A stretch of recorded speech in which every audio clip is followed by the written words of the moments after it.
This is 1,000 Ways to Market Your Business, brought to you by Pushing the Envelope. We're going to dive deep into all things marketing to help you reach your goals. Tune in and let's grow your business. Welcome to another episode of 1,000 Ways to Market Your Business by Pushing the Envelope. I'm Samantha Scott, APR, and I'm joined today by Tricia Mullis, our digital marketing specialist. Hi. Glad to have you here today. Thank you. It's nice to be here. Yeah, and no better person to talk about this from our team because we're talking about lots and lots of digital tools today, all the ways to leverage digital to market your business. And this can be really overwhelming for people. Yeah. We were just talking in the other room about generational differences. And I think depending on where you fall in that, this could be like your left hand, you're just used to doing this, or it might feel super overwhelming. So let's talk about what these things are first when we talk about digital marketing tools, and then we can think about how we use those. Yeah, for sure. So kind of a high level overview of digital tools. You have social media. This is, you have organic or paid. So that's Facebook, Instagram, TikTok, you name it, it's probably out there at this point. And you have organic content. So that's everything that just goes to your followers, that anyone that follows you, they're going to see it. Versus paid, you put money behind that. So that way you can really hone in on a target audience to get your message to those people who need it. And that's a two-way form. You can interact with them, so you can kind of control that messaging a little bit better, minus comments, of course. But that's the beauty of it, the two-way communication. People can interact with you. Yeah. Email marketing, you have that set list of users, so you can really personalize these messages. So if you have a sale or, a specific product, this is perfect to get that message out to those people. And I'll interject there. I think that's a great point, is that you talked about social, you talked about email. There are a variety of different things in a digital marketing toolkit. I think that's really important. So social is not equal to digital marketing. No. It is only one part of it. Far from it. And I probably should have said that at the beginning. So we have social media. There's SEO, which is search engine optimization. There's pay-per-click or PPC. There's email. There's text messaging. There's geofencing. There's paid. There's organic. All of those things. Huge list. Yes. So I'm sorry to interrupt you. I want to make sure that you guys are clear when we're talking about digital marketing. It's a broad spectrum of digital tools. Yes. And it is not a one-size-fits-all. It does not mean that you need to do all of them. But in this intro, Tricia's going to kind of give an overview of what to expect from each of those. So social, kind of that two-way, lots of different channels within social, paid and organic, and email as well. And really touch on kind of where we can customize these things. And a lot of them you can do organically or AKA free, aside from your time. And then the paid components too. Yes. Yeah, and that's, you mentioned another really important one, SEO. So search engine optimization, that's optimizing your website so people find you. When you type in something in Google, you want to find what's relevant. Yes. So if you maximize your website, or optimize it, I should say, people are really going to be able to find you, and it's really important. And then I think that's something that'll be really important for our viewers to know about, of what does that mean. I think lots of us have heard SEO or search engine optimization, but what does that mean? So I'm excited to go over that later. Yeah, and it's really kind of just a term that I feel like is thrown around sometimes, and people don't really understand what it is. And it's a long game strategy too. You can't make adjustments one day and expect it to be perfect from then on out. It's definitely something you keep up with, and it's a long game. Versus PPC, on the other hand, that's kind of a short game. So that's pay-per-click, like you mentioned. So you're paying per click. So you pay to get those top rankings on websites and kind of help people find what they need. This is perfect for those companies that are selling products or looking for those conversions. Putting money behind that for PPC is fantastic. Or making reservations, things like that. So bookings, that kind of stuff. Yeah. So pay-per-click is that short game, to your point. So I pay for this, I get the exposure, it's done. Versus SEO, which is kind of a longer game. So it takes time for that to kind of get caught up with Google search engine, those types of things. But both of them work really well hand in hand to get the best ranking for your business. So when someone goes on the internet, if they're looking at Google, Bing, etc., they'll find you sooner. And we'll get into all those details. Yeah.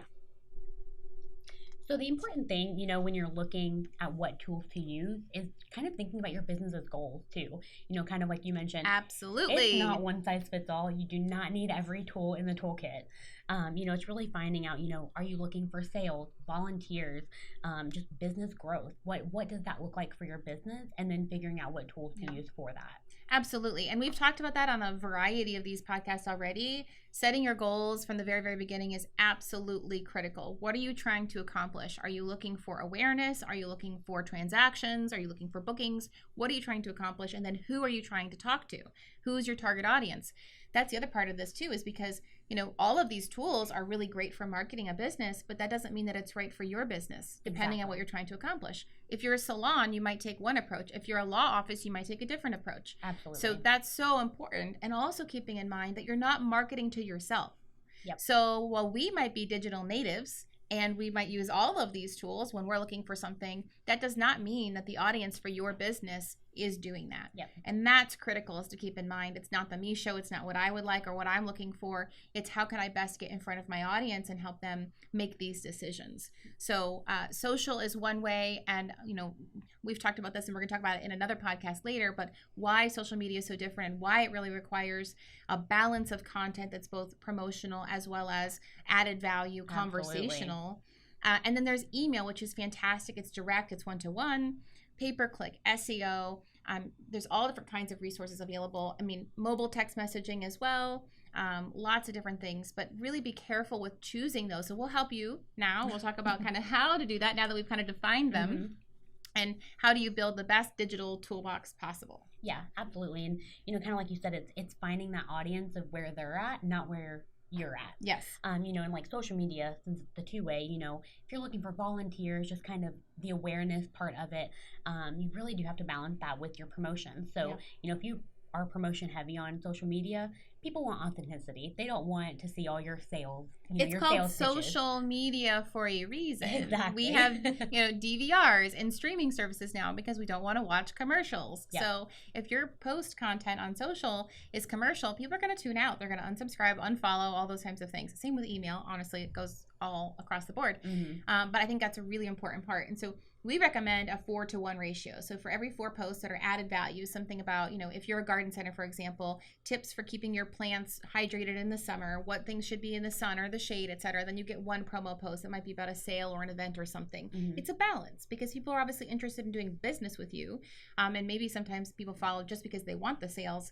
But you have to balance it with something else. I agree. It's kind of finding those people, not everyone's ready to buy or make that move right then and there. Right. So it's just kind of staying relevant too, just telling them, showing your expertise in whatever that may look like. So, garden center, the fertilizing or watering, or, restaurants, just the foods you have, how it's made, just kind of make it fun versus when they're ready to buy and they see that promotion.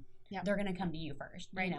And keeping it consistent with your brand too, I think. Exactly. Because I think there's lots of fun things restaurants could do, but if that's not in your brand, if you're a more formal, white tablecloth type of restaurant, that may not be in your brand voice. So stay true to who you are, even if you're on a more casual channel like Facebook or Instagram, for example. Exactly. And I think that kind of plays in the hand of you don't need to use every digital tool out there because it might not be right for your brand and what you stand for, Also, the volume of content. Maybe you can speak to that a little bit, how much content you need per channel based on best practices. Yeah. And that's the thing is, everyone thinks that you have to post every day or you're not going to be relevant. That is completely false. We've actually done a good case study on it of less is more. You don't always have to post more content to get those results. Sometimes your audience doesn't need to see it every day. Yeah. I think our general rule of thumb is kind of that 3 to 4 posts a week, depending on those goals too, to kind of keep that consistency with if you have promos you're going to put out. Right. Obviously, you might have a little more content. And I think, Facebook, it's just out there, versus Instagram, it's the super fun. So Facebook can be either or, kind of a little more serious, but that casual channel too, versus Instagram, it's the fun stuff. That's where if you have anything kind of fun or trendy or, whatever. When it's all visual. Exactly. So, the algorithms, they change all the time. But, Instagram, that's really just to have fun versus LinkedIn, you might see a post from 3 weeks ago. So you don't have to have that consistency and the kind of the saturation on that channel because it's going to stay relevant for a long time. And there's 2 caveats to that too, because with social, you also have Twitter, who's on the other end of the spectrum, which is microblogging, and you could post 3 to 4 times a day. Absolutely. And not overwhelm that feed because it's more of conversation. Yeah. So before you dive into Twitter, we always counsel folks to say, do you have enough content? Do you have enough to fill the appetite of that bird? Because it's a hungry bird. Yes. So keep that in mind. Literally. And if you don't have enough, then don't go into that space because the worst is to come out of the gate really strong and then crickets, right? Yeah. The other side of that is YouTube, where if you might be listening to this going, oh my God, how am I going to do 3 to 4 posts a week? That's so much content. You don't have to do that either. I think there's a balance with that. Absolutely. And it all comes down to your strategy and what you're trying to accomplish. But, I think the amount of content you have, the type of content, and then being true to your brand voice is very, And I very think important. the biggest thing is just consistency. You know, if you can't get that 3 to 4 posts a week, if you can only manage 1 post a week, stick with it. You know, just stay consistent with it so your audience knows that too. Paid. We've talked a lot about organic content and developing content for that and publishing all of that. So this could be links, photos, videos, etc. But there's also the paid component of that. Yeah, absolutely. And you know, paid can be really valuable if you have the budget. Everyone, you know, you don't have to throw money at it. It kind of just depends on what your goals are. And the biggest thing with paid is being strategic. Yes. Everything should be strategic, of course. But if you don't know your target audience and how to find them and narrow that down, you're kind of essentially wasting money. But that's where the strategy comes in. Yeah. You find that target audience, you put a set budget with that, and it gets that message that you want to them directly in front of them. Yeah. And you can remarket. So if somebody hasn't taken an action that you wanted them to take, you can follow with them. That's a warm lead. Or you can do lookalike audiences. There's lots of ways that you can use that, boosting posts, etc. But it's definitely a situation of pay to play. At this point with social. You can have the best organic content for your audience and people aren't going to see it. You got to put a little bit behind it, unfortunately. Yeah, I agree. And it's one of those things too is you might find those new audience or the ones that they might be following you, and those algorithms, if they don't see it, if you put money behind that, it's going to be on their feed. And then you can keep that momentum going. Yeah, exactly. So let's lean into email next. Yeah. So email is really important, but of course you have to adhere to canned spam. We're not attorneys, we can't give you legal counsel, but I can tell you, educate yourself on the rules of email marketing and making sure you're obtaining emails the legal way and doing the right thing, please. So there's lots of ways once you build a list, if people have given you permission to market to them, to use that. Yeah, so email, the rule of thumb with email is a 90 to 10 ratio. So 90% just that value add and then 10% promotional. But email is also a great way. That's your direct audience. So it's in your hand, right? Who doesn't have a smartphone? Exactly. Email's right here. So if you do have a promotion going on, get that in an email because your audience is going to see that. And ideally segmented if you can. Yeah. I mean, now we're talking a little bit more advanced email versus just one master list. And maybe it's segmented if you have a sales system that can track who's been in recently, who hasn't been in for a while, who's not been in for years that you want to follow up with. Or if you want to do birthday promos or other kinds of things, or even by product purchase, that's really fantastic. Yeah. If you can get very specific. So you are giving messages and offers to your clients who are interested in that specific thing.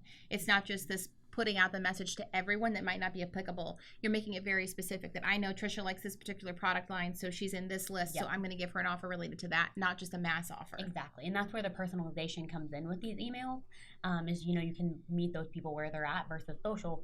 You're putting it out there for everyone. So you might only get a specific, you know, lead off of that. Right. Versus email, it's putting it in the hands of people who are opted into your email. So they're clearly interested. And, you know, you're getting that information or promotions right in front of them. Yeah, absolutely. It goes back to the example we used in a different podcast when Hannah was here and we talked about a mailer we did. And it was the right audience and the right offer and they had spectacular results. The same methodology, you're just using email instead of postcard. Exactly. Yeah, awesome. So search engine optimization too. I mean, that's another tool. So how you would do that, optimize the back end of your website. So this is the part that your public won't see. So people visiting the site. So it's your H1 tags, your metadata, basically putting in all the information so that when Google runs through your site, they're seeing all of this information, right? So Google can't translate a picture, but if you put a description of what that picture is, that will help you. Or having certain tags, different keywords and things built into your site so you rank higher.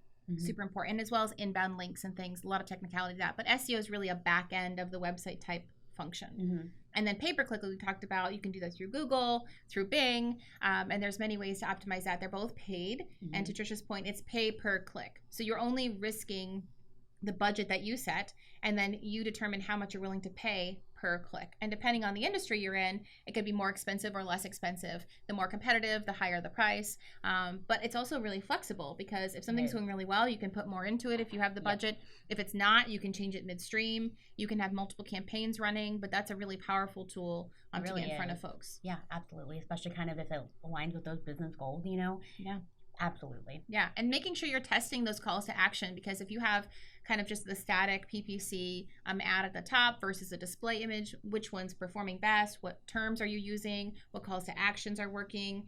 So making sure you're documenting that so you can determine what campaigns work best and you can use those more in the future. Absolutely. And that kind of plays into everything, just testing it, see what works, and kind of refining it and going forward and, finding what's working for your business and those goals. Yeah, right. So we've talked a lot about these channels, lots of digital tools from social to paid, organic, everything in between. Obviously, YouTube is big. Video is huge in all of these. Absolutely. Because you think about Instagram, it's all visuals. Yes. Facebook is increasingly going visual. And of course, YouTube is entirely based on video. Yeah. So that's something, I would be remiss if we didn't bring that up, the power of using some kind of video or imagery. And you don't have to use super advanced equipment to do that. No. iPhones, even other Androids, they have incredible cameras now, and there's tons of tools and resources available to you. But we would strongly encourage you to make that part of your digital mix, because people can absorb information faster when it's visual, and it's just an easier way to get the message out. Yeah, absolutely. Even just any kind of movement, it really catches the eye when you're scrolling. That's what's going to make you stop and look. Absolutely. And it puts faces to the name, right? Absolutely. Because especially when you think about social, people connect with people. It's social media. So the way we can leverage that through video and photos is really powerful. Yeah, especially if you have a business that, a how-to might be applicable, that video is going to be fantastic versus images or just a long caption, Right. Yeah, absolutely. So some other examples or ideas of how you can include social tools, video tools, digital tools overall. You can highlight employees. That's another really great content concept. And using user-generated content. You talked about the 90-10 in email. We talked about the 4-for-1 ratio on social. User-generated content is a huge part of that mix. Yes. And you can even use that on other channels as well, because you're starting to tell people the story through others. So it's not us talking about why PTE is great. Someone else is going to tell that story that resonates so much more. And that translates across every single industry. Absolutely. And that kind of goes back to the authenticity of it is, a business can put out its message as long as it wants. But the second someone else has used it or they put out that same message, it creates that connection. Yep, absolutely. Think about Amazon reviews. Absolutely. Nobody buys a product without looking at the Amazon reviews. Exactly. It translates it. Absolutely. Okay, well, this has been a really fantastic conversation, Tricia. Thank you so much for sharing your knowledge. At this point in the podcast, we always go to questions. It's question time. So this is a good one. It's ROI focused, which if you all know me by now, that has my heart, ROI. So what are the most important metrics to track to determine digital marketing performance? That is a really good question, actually, and it really always goes back to the business's goals. But I think kind of the key players, for organic content is looking at that engagement rate. Mm-hmm. That's a percentage of the engagements based on your impressions. So even if you aren't reaching a ton of people, if you're getting a higher engagement rate, that means your audience is really connected with you, and that's fantastic. So translation, so engagement by impressions basically means if 100 people saw it and only 10 people engaged with it, that's really small. If 100 people saw it and 90 people engaged with it, that means they liked it, they shared it, they commented, etc. That's a fantastic engagement rate. And you want more of that content then. Yes. It kind of helps you know what to put out, what your audience is connecting with. Yes. And I think, any kind of paid, looking at the click-through rate and the cost per click. Yes. So that's how much you pay per click, and just looking at, are they clicking on it? If not, then you're putting money behind something that people aren't interested in, and you're not getting those conversions on that. Yeah, the click-through rate. So that means someone saw it, one, they were exposed to it, they read it, and then they took an action. So they actually clicked on it to go look at the thing. Ultimately, you would want to tie that with a conversion on the back end or a sale. That could be a reservation, what have you, some kind of additional behavior change. Mm-hmm. But yes, absolutely. And then email, of course. Open rate and click rate. So kind of the same idea with click rate. If someone opens your email, you want most of your audience to open it. So if you only have 20% of your audience opening your email, it's time to kind of look at your subject line. What kind of content are you putting in there? Are people wanting to open it? What time of day are you sending it? What day of the week are you sending it? Exactly. And then looking at that click-through rate. So once they open it, what do they click on? Are they clicking on things? Did you include something for them to click on? Yeah. Because that's the other thing. Did you link everything? Right. So you might have article, but if they don't have anywhere to click, then your click-through rate's going to be 0. Exactly. Yeah. So it's really kind of aligning, like I said, business goals, what you're looking for. But those are really the key pieces to look at to know how to refine your content. Right. And we've talked a lot about tactical things. That's really insightful, Tricia. Thank you so much. Yeah. But obviously, as Tricia mentioned at the very beginning of that statement, it all goes back to your goals. So what are you trying to accomplish? Is this awareness? Is this about sales? Is it about conversions, a promotion you're trying to offer? And you can have different goals. You can have kind of the high level goal for your marketing overall, which is probably a combination of awareness as well as transactions. But then you can also have goals for specific promotions and getting those traction. So thank you so much. You're welcome. Well, this has been another episode of 1,000 Ways to Market Your Business. In the meantime, keep pushing.